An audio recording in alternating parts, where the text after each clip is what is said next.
Hey everybody, I'm Steve and I'm going to show you the Cracks add-on and what it can do. Now let's go right into it. First of all, if you're using Blender 3.6 to Blender 4.2, you won't be able to use the glass cracker or the fast cracker. You will have to actually upgrade. Now, otherwise, you will get Legacy Cracks. And Legacy Cracks is a simulation-based setup. So if we come over here and we pull out a timeline, you'll be able to go back to frame 1 with shift left arrow, and you can crack your mesh this way. There's also a bake simulation, which works good, and I don't have to bake 250 frames. Something like 30 is more than enough. And so we'll go ahead. Actually, the add-on sets it all up for you. So what we'll do is we'll just click Bake Simulation. And boom, now you've got stable cracks up into a certain point. If you don't like how that is reacting, you can delete your bake. Let's go ahead and throw an empty in right here. And let's make the object or controller the empty. And that will give you an option to kind of move the cracks around a little bit. You can go back to frame 1 and you'll see what is actually going on, and then you can change how this looks. Now there's going to be presets, so you can do cracks that are what I call level 1 cracks, and then you can go all the way up to level 10 cracks. There are some abstract, shatter, and earthquake. We look at shatter, pretty cool.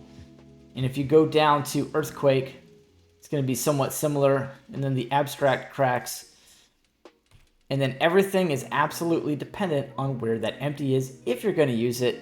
So now you can go ahead and bake out your simulation and then go ahead and see how this is. It's much more stable with the empty, but you can do this any way you wish. Now if you're using Blender 4.3 or higher, now you can use the glass cracker, which I'll show you a little quick example over here. This will create shatter effects, and it does a very good job of creating those shatters, iterations, and it has gizmos attached to it for minimum, maximum. So the top one is always going to be maximum. The side one here is always going to be your minimum, and then this is going to be the actual count for those iterations. That is not your dynamic count. If you increase this dynamic count really fast, it's going to crash your PC. So try not to do that. Now let's take a look at how the glass cracker looks on a regular mesh. It works, and it works well. So it's just going to be dependent on what you want to do. Now for this one, we can also do an exploded view. And the exploded view will now be the active modifier. So you'll have to go back and then select to get your gizmos back if you want them, okay? Now this can also be empty based. And if I go ahead and move this empty over here, I can name this one, and we'll just choose this empty, and it's going to allow you to control that. And this can be based on the proximity to the mesh, but you will have to scale it up potentially so that it can read it, and then you'll be able to crack or explode those areas of the mesh. Now, for the final and my favorite, this is the fast cracker, and this one is more refined than all of the others. This one is designed for mesh objects. It's also designed for curves. Very cool. This one out of the box is going to give you procedural cracks that have noise in them, and you'll have access to the gizmos. Now remember, all the gizmos will work clockwise. This is expected behavior. And of course, my minimum, maximum will work here as well. And then the minimum, I've got a clamp on this one so it doesn't crash your PC or do anything crazy. So just be careful when you're using some of the other ones and you increase counts. There's measures, or rather safeguards, in place for the gizmos, not for the modifiers. So that way you have full control over everything. Now, the explode will also work on this. And the cool thing is it's extremely responsive. Let's go ahead and bring up the count right here. I can just simply grab the mesh remember, we got to make this modifier active to see those gizmos. And I go ahead and go clockwise and bring the count up, and you'll see the count changing. I'm now going to be right about 30. That looks good. Now I'll grab the empty and you can see how this is going to look. And we can go ahead and choose either volume or mesh boolean, whatever you choose. And the topology for this one's going to look really nice. So we've got a remesh built in. I think the mesh boolean looks a little better, but this one is based on your desire to do a hard surface crack versus a more organic crack. So the organic crack will give you what you're looking for in volume. And if we pull out the modifier stack here, if we pull out the geometry nodes workspace, I can put a subdivision surface in here and we'll get a little smoother look to everything. Now you can press M to mute that if you don't want it. I don't add stuff like that in here so that way you're not accidentally doing something and adding a bunch of subdivision levels and crashing. Even with the new Vulkan, I think that could really be problematic for everybody, and I don't want to do that. So now what you can see is a nice kind of retopologizing, a nice remesh, and decent topology as best as it can be inside of here. And then with the mesh boolean, it's extremely clean. Okay, so this is going to be, I think, really good going forward. I'm going to do more visual representations so you guys don't have to go digging into the modifier stack and things like that. Now, there are some other things over here, like you can randomize these explosion pieces just out a little bit like that. Yeah, so that looks pretty good. And don't forget, you can just kind of reposition this. You could even animate your empty to go straight through this and create some really cool things. Now this is Blender 4.4.3 and it's extremely fast. I'm not even using Vulkan right now, so the fast cracker is optimized for Blender 4.3 and up, so you'll get a good response from it. Now we'll go take a quick look at the glass cracker because this one is just a little bit more tedious to get right. So I'm going to eliminate that and we'll go ahead and delete everything. And I'm just going to click glass cracker. And this is how it's going to look when it starts. You don't have the fancy iterations and breakdowns. So what we'll do is I'll just go ahead and throw an empty access in, and I took it somewhere else. Let's see, where did that even go? Okay. Try that again. There we go. So now I'll go ahead and name this empty. And you don't have to actually name the empty for the fast cracker. That's the one that's fully optimized.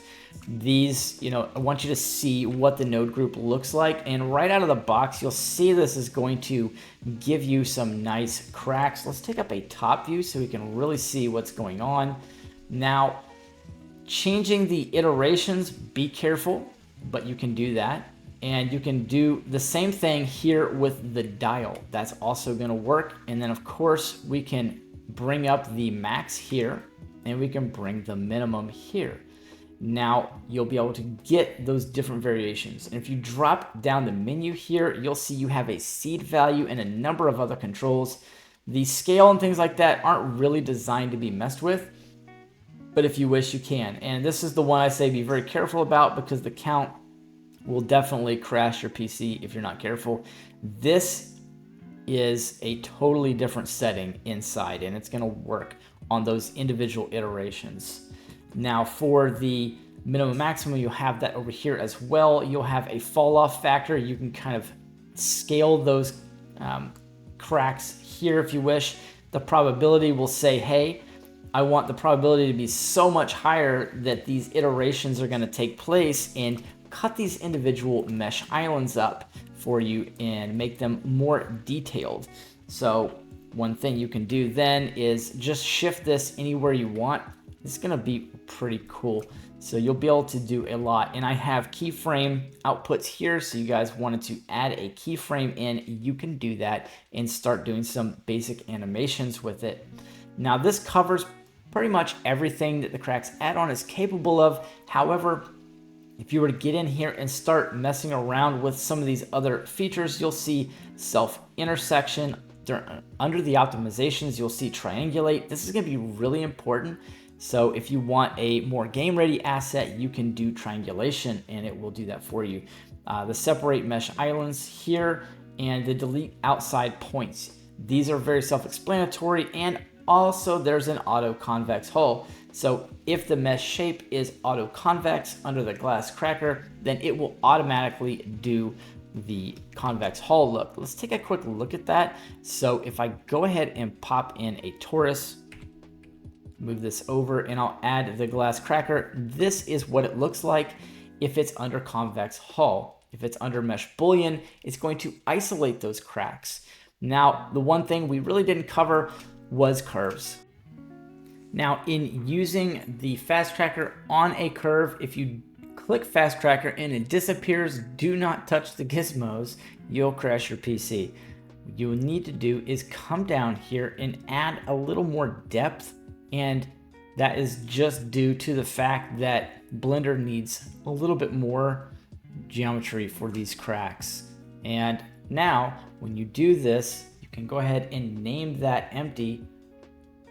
And go ahead and grab this empty right here.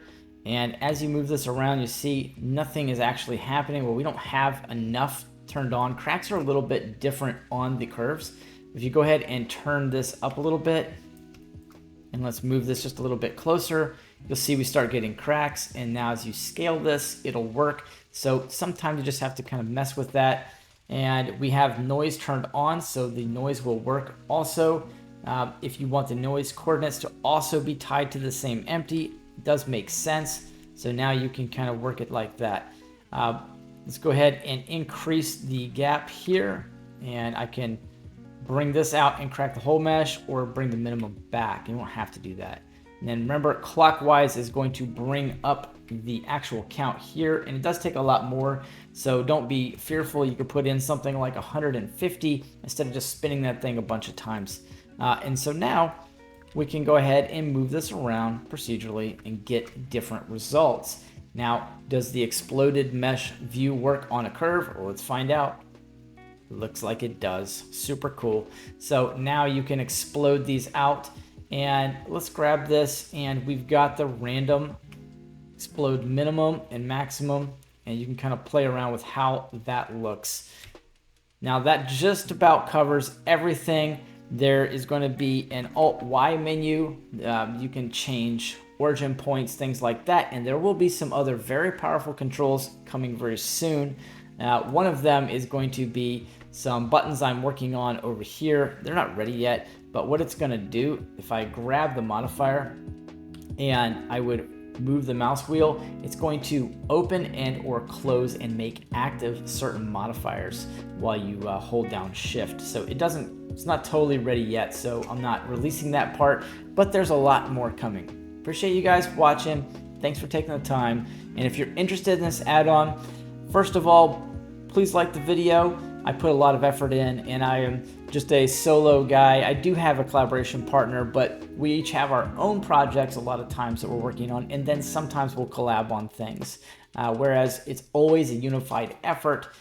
Basically, just a small guy with a tiny little studio trying to make this work. I would love to do Blender full-time and make scripts.